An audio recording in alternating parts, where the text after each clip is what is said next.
we put ourselves in a box and we live in a cage that we created.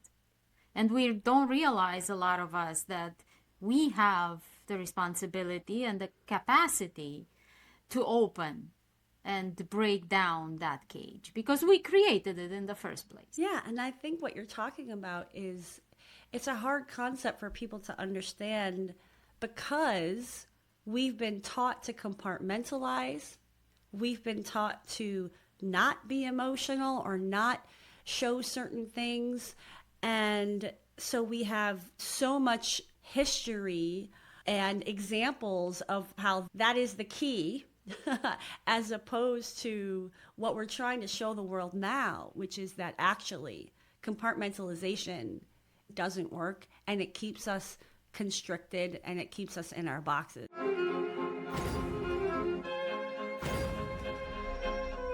Hello, welcome back. I'm Andreea Parc. And I'm Dumitru. And this is Alive.Again Podcast, a podcast where attorneys and other professionals meet to discuss real life challenges and how our decisions shaped our journeys. Our guest today is Tosca DiMatteo. She is a keynote speaker, career transformation coach, author, and host of the Unlock Lab podcast. Tosca helps audiences and leaders alike to shift their inner narratives, unlock deep truths, and take bold, aligned action to get unstuck and reach new levels of career and business success. Thank you, Tosca, for being here with us. It's such a pleasure to have you. Thank you for having me. I'm super excited to have this conversation with you both. Of course. I want to mention that we met a couple of months ago at an author's lunch, and I really was intrigued by your story. And then I read on LinkedIn a post that you did, which really resonated with me. How to get out of our own ways. And that was the moment that I sent an email to you if you would like to be a guest on our podcast to discuss about that. Oh, thank you so much. You know, sometimes you put stuff out there and you never know who's reading. And it's just a testament to like, it matters what you put out into the world, you know. So thank you for that. It's such an honor to be invited to this conversation. Definitely. You work with professionals, I work with professionals, and we know that the decisions that we're making come from the level of consciousness that we have at that moment in time, and that means emotions. And we are on a constant development, but somehow we're still driving from that mindset and beliefs and conditionings. And it's very interesting that we as coaches, how we approach a client, because when you tell somebody that you need to get out of your own way, they might take it as offensive. How do you find this in your line of practice? Well, you know, it's funny because my marketing and the messaging I put out there might talk about getting out of your own way. Like, right, you are the one to look at if you want to see the change in your life. In coaching sessions, it's very different. It's never something that I say in a coaching session. It's more about helping my clients see the patterns that they're in, whether it's a thought pattern or a behavior pattern, and helping them dive deep to understand how it's serving them and how it's not, so that they can bring it into their consciousness and awareness, and from that place have the opportunity to make new decisions. Because until we realize what's happening, right, we can't make a new choice. But then it's empowering to them to say, oh, you know, yeah, I don't want this same result anymore. And that's how they end up getting out of their own way, because they're making a new choice. They're experimenting with their life and so on and so forth. Yeah. Ultimately, how we call it Radical responsibility, because it's our responsibility over our own lives and 100%. decisions. Yeah, one of Yeah. my most favorite books I've ever read is called The Choice, and it's written by Dr. Edith Eger. Are you familiar with that one? I have it Ah, there. Yes. yes. Yeah, I mean, that's really what we're talking about, right? Like, we can stay in our own boxes. We can stay stuck in our past if we don't look at how it's impacting us now. And I know that's a big part of what you do on this podcast. So, yeah, excited to dive in. You mentioned that you work with people on their narratives because we live by our stories, the stories that we tell ourselves. How do you help people change their narratives and realize they have outdated narratives?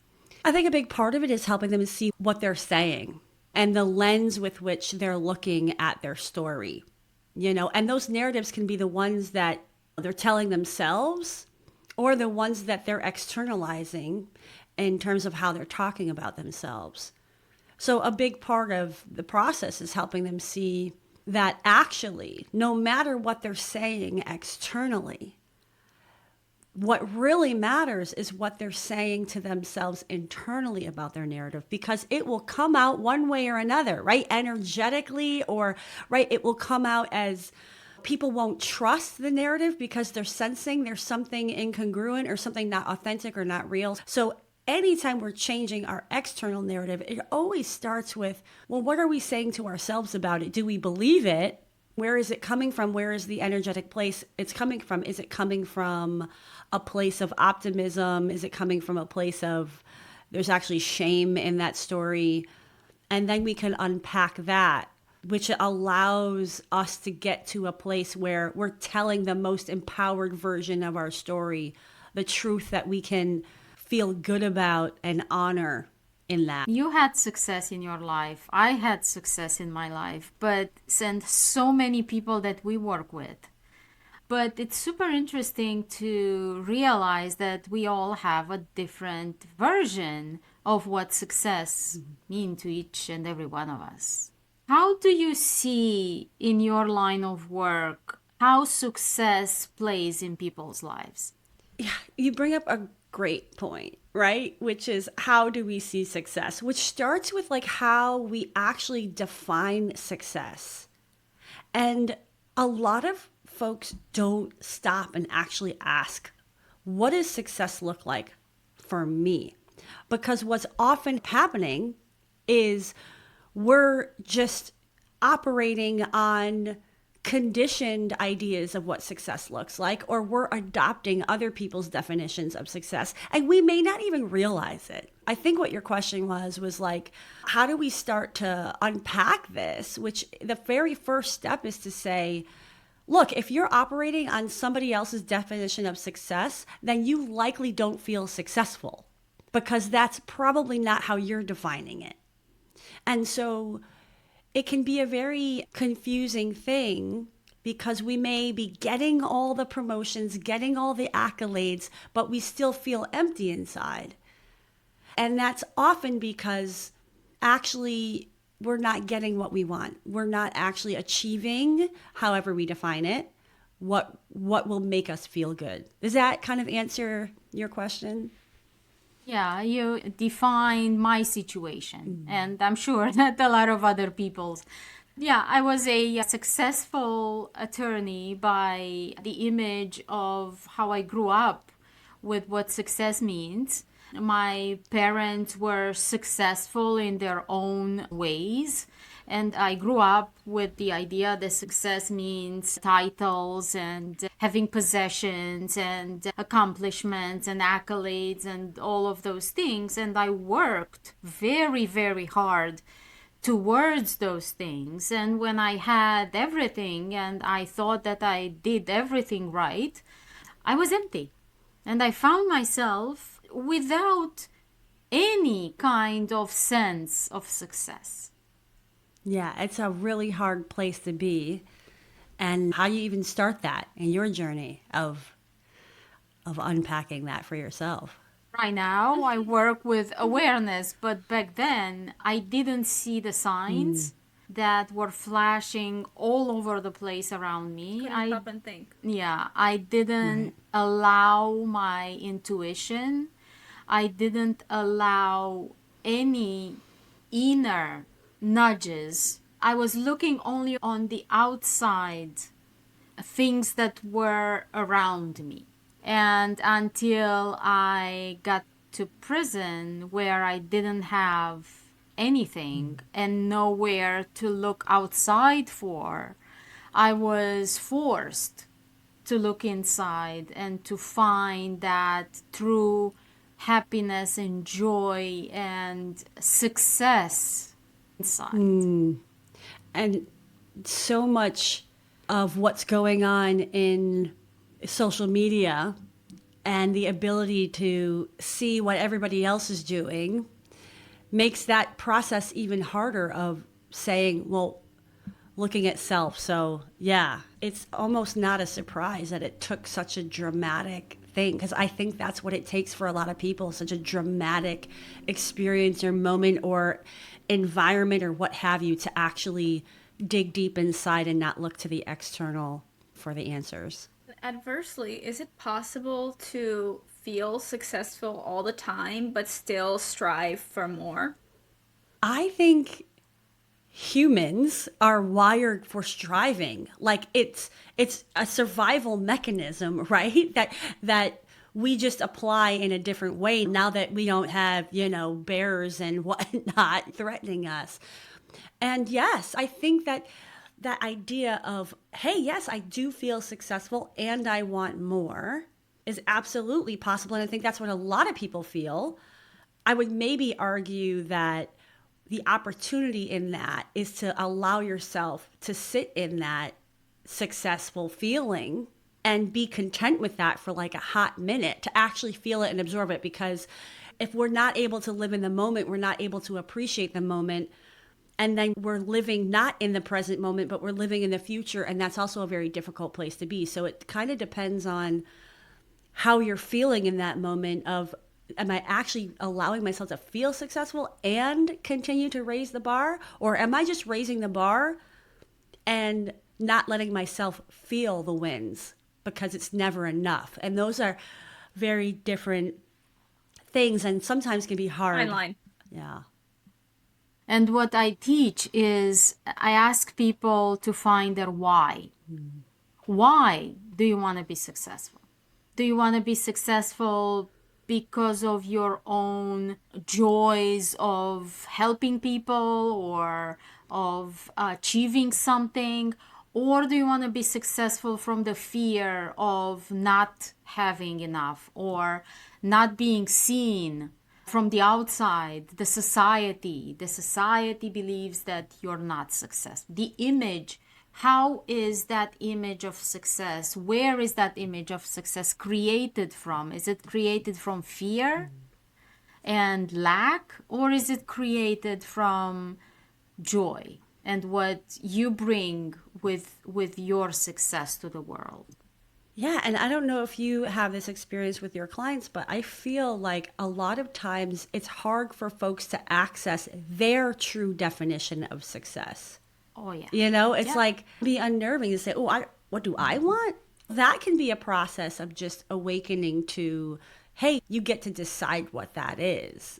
And I think in that process of discovery, the why becomes very grounded and authentic. It's when we're operating on somebody else's definition that why can get a little wobbly, right? And I found that especially with attorneys, and of course it's my story as well, that we create an image of what a successful attorney looks like that is created not by us but by society, culture. And that is the hardest to change, that image. Yeah, and the beauty is that we all have, as you know, like the individual power to define that, to make it look like not what we've been told it looks like, right? But to say, this is what it looks like for me. This is where I want to go with it. But that's going against very strong headwinds and probably requires a lot of boundaries in the process. But even if I think about myself, like as an entrepreneur, right? And you see the images about successful entrepreneurs and they're grinding all the time and they're hustling all the time and they're always on and like I don't subscribe to that, and that's not the image that I want to put out for other people either. To think that that's, why not just be in a corporation then if I'm just going to live that way? So I have to decondition myself from thinking that a successful entrepreneur does these things, looks like this, etc. And so I don't get stuck in yet another trap that society tells me what it's supposed to look like. What does that balance look like for you? I think of integration as the word more so than balance. The biggest part for me is making sure that I put myself first in the equation all the time and that I am doing what I want to do and not in the trap of doing what I think I should do. If I can honestly say I'm honoring what I want and I'm putting myself first in the equation, then that is integration. That might look like me journaling for the first hour of the day and maybe I pop on my computer at 8 p.m. because I'm feeling inspired and creative at the time. But my boundaries don't look like time boundaries as much as I'm in the energetic space to do what it is that I want to do. I love that because I get stuck in the time boundaries too. They just don't work for me. And finding what works for me, it's really the hardest part of being an entrepreneur and somebody who has their own business. And I think what do those boundaries look like for me? Yeah, and I think it's ongoing. I think it's not static either, right? Sometimes you may feel like you need more flow, and that's what you need in that season of your entrepreneurship. And sometimes you realize, you know what? I need a little structure because that gives me an opportunity for flow. So I think it's ever changing. And I certainly see that for myself. I have to take a look at my systems or my approach to see where I need to shift from time to time. The delicate dance. Yes. Well said. Tell us more about your book. Oh, yeah. A few years ago, I contributed to this book called Culture Impact, Strategies to Create World-Changing Workplaces. And it's from 12 different authors that come at this topic of workplace culture from very different backgrounds and very different perspectives. The chapter that I wrote for it is about inner critics. Inner critics being the key to unlocking potential in culture. And I use a lot of storytelling in that to bring to life this idea of how our environments are impacted, how our relationships are impacted by the way that we're talking to ourselves. So yeah, I was excited for this opportunity because I got to really put in like, what's the case for this work? Why is it so important for every workplace to bring this topic of inner critics to it? Because our inner critics are often running the show. And if they're running the show, then we're limiting ourselves. And that's exactly where awareness is very important, because without that, we're letting the inner critic run the show. Yeah, and I think, obviously, right, I totally agree with you. Awareness is always step number one. And I think the important coupling to that is the belief that it can be different. And the knowing and seeing that our inner critic is not who we are. Because if we have the awareness, but we think this is just who we are and nothing's going to change and we can't change that, then we're not going to take those next steps on that path of getting out of our own way. And that's why I do a lot of storytelling about my personal life. That's why I really appreciate what you do in the world, because you are testimony to what's possible, because I think people need to see that, oh, I can change my life, that I do have agency. And that, as soon as I start pointing the finger in this direction, I start taking control. I think it's so important what you're doing too. Thank you. And you mentioned that getting unstuck requires a lot of personal healing. Talk a little bit about that, please. Yeah, so when we find ourselves in the rut, in the mud, in the, oh my gosh, I'm trying new things, or I'm doing all these things and I'm still not feeling the forward momentum, or I'm still not feeling the satisfaction, it's often because we're in a pattern that is coming from our past, from an unhealed part of our past, or an unrecognized or an unnamed, fill in the blank part of our past that is influencing how we're moving in our life. And so healing that, the big step of that is actually being able to see it, to be able to say, oh, this is where this comes from, or this is how I feel when I'm doing this thing that is this pattern that's actually not serving me. Because one of the things I want to be clear about in terms of the work is I don't believe we have to know the origin story of all of the stuff. That if we can see where we are right now, and we can identify where it is we're trying to go, just in terms of who we're trying to be, then that's really what matters. If you're not exactly sure why you show up and you're in fear in XYZ situations, that's okay. You don't have to. Sometimes it's helpful to know, and it's often something we can point at, but I don't want people to think that you can't find forward momentum if you don't know the origin of these feelings. It's just about making those new choices about, what do I have to think differently about? What do I have to reframe? What do I have to honor in my body that's happening so that I can come from a place of responding versus reacting? Those are the building blocks. But absolutely, healing our past, understanding how our past is influencing us, really helps us to not just create Band-Aids over our lives, but to actually heal the wounds, clean them out, and stop operating from that place or reacting from that place. I listened to a TED Talk yesterday. The doctor's name slips my mind now. But he was talking about why when we have a broken leg, we go to the doctor and fix it, but when we have a broken heart, we don't. Right. And a lot of times people brush off the emotional hurts and they don't pay attention to them the same way as they would do with a physical hurt.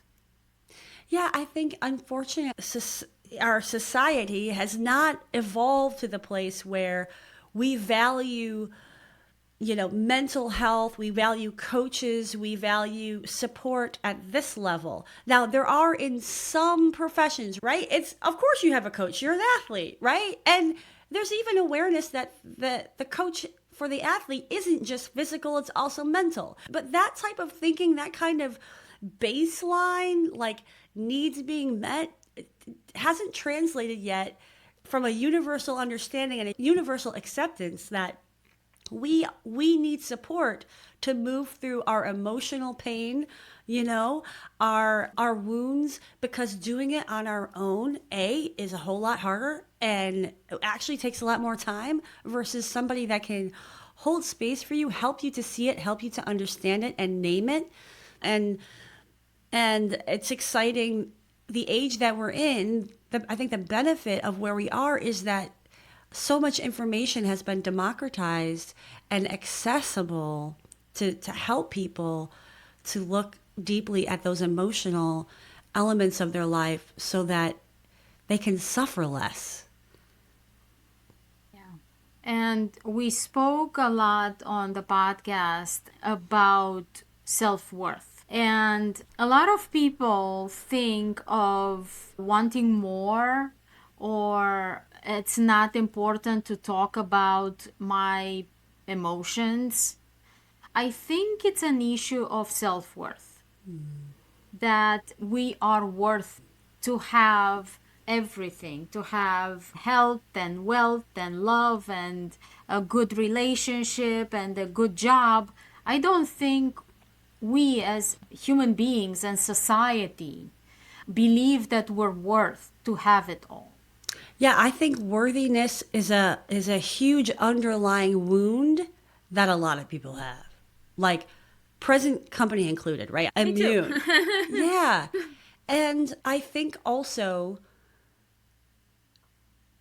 as it relates to sharing ourselves and taking up space with our stories and honoring those emotions, right? There are also some challenging perspectives out there that say, well, I don't want a pity party. So me sharing my story becomes a bit like, I don't want the pity. So like, I'm not going to share it, or I just want people to see me as strong, not as weak. Some of those types of things can keep people from really just being present and honest with what they're experiencing.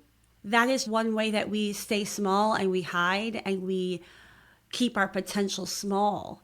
That's not to say everybody is deserving of your deepest feelings and experiences, but the more that you can honor that your story matters, then I think that helps with feeling worthy regardless of what your story is. You know, it's life. It's valuable and it's valid, and it happened for you and for a reason. My perspective is let that shine, because that's what's going to set you free. Yeah, that's exactly true freedom.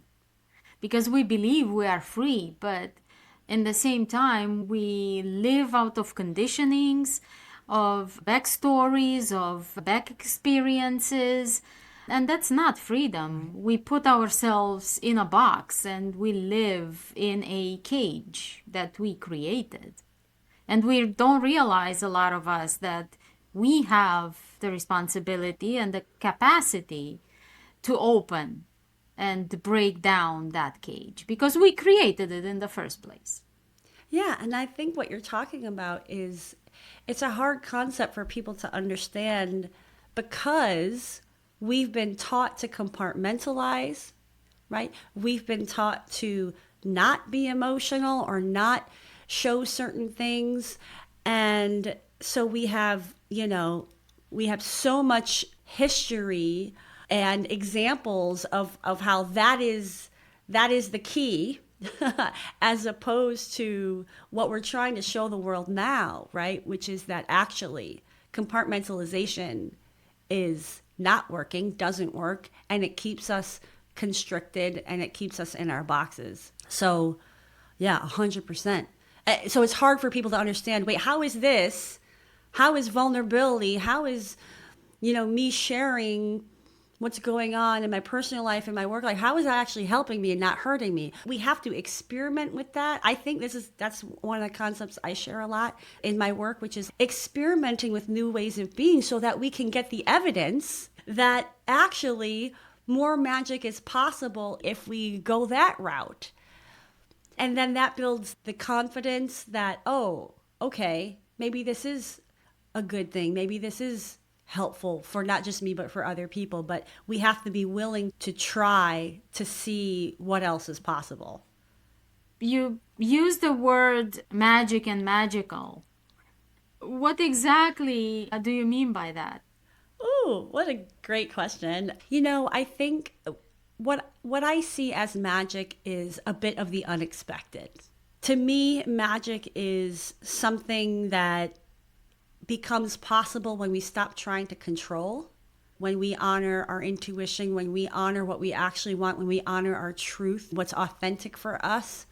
Because magic is, sometimes it's just, I can't explain it, right? Like, how did that happen? Sometimes I try to show people that there's actually a lot of things you've been doing or undoing that has led to what feels magical. A lot of people don't recognize, oh, I actually was a part of that. Like, it's not just ironic or synchronistic. It's like, oh, I was actually part of creating that magical thing that I experienced, or that thing that felt like surprising, I think that in life, and with some of these paradigms and status quo that we're so used to, we've lost the magic of it all. The algorithms that tell you got to do these things to get that output. Like, we've actually forgotten that what's way more magical than the algorithms is the energy that we have and that we put out in the world. Nothing can surpass that, So I like to bring magic into this conversation, because I think when we're stuck and we're looking to get out of our own way, we want to believe in something else is possible. And part of believing that something else is possible is also believing that you are the magic that enables that. To take a line from one of my dear friends, Deb Driscoll, who does a lot of work in this realm of intuition and magic. She always said that. She had a podcast that was named You Are the Magic because, it's true. Yeah. It's too bad that some people don't recognize that. Yes. Or don't allow themselves to believe that that might be possible because it's there. Yes, 100%. If someone is listening now that feels stuck or afraid to change, what would you tell them? If they feel stuck, what I would say is, guess what? Here's the good news and the bad news. You have the power to make the change, right? Like, it is within you to do it. You have everything that you need in this moment to get unstuck. And a big part of initiating that process is to claim it and own it for yourself and commit to yourself to say, I am going to do something different so that I can get a different result. And that do something different might be, I'm going to think something different today than I thought yesterday about myself. It might be, I am going to take what I thought was risky and make that choice because I'm looking for a different result, right? It doesn't have to be huge. But I think the moment you commit to I'm done with this, I'm sick of this, I'm sick of my own stuff, is the moment the transformation starts. So that's what I would say. Commit to it. Really commit to it. Not just in your head, but in your body that you want your life to change. And it will. That's where the magic comes in. Exactly. Yes. And now that we're approaching the end, it's that one question that I ask every guest. What is one activity in your life that makes you feel more alive? Oof. I feel alive mostly when I travel. I feel like I'm really living and I feel like I'm just expanding. I feel really alive when I'm traveling because I feel more open to everything and even more open to who I can be. So that's why I always try to have things on the horizon to look forward to. That's wonderful. We had on our podcast a world traveler who traveled all the countries in the world, and for him the same. It was traveling who kept him alive.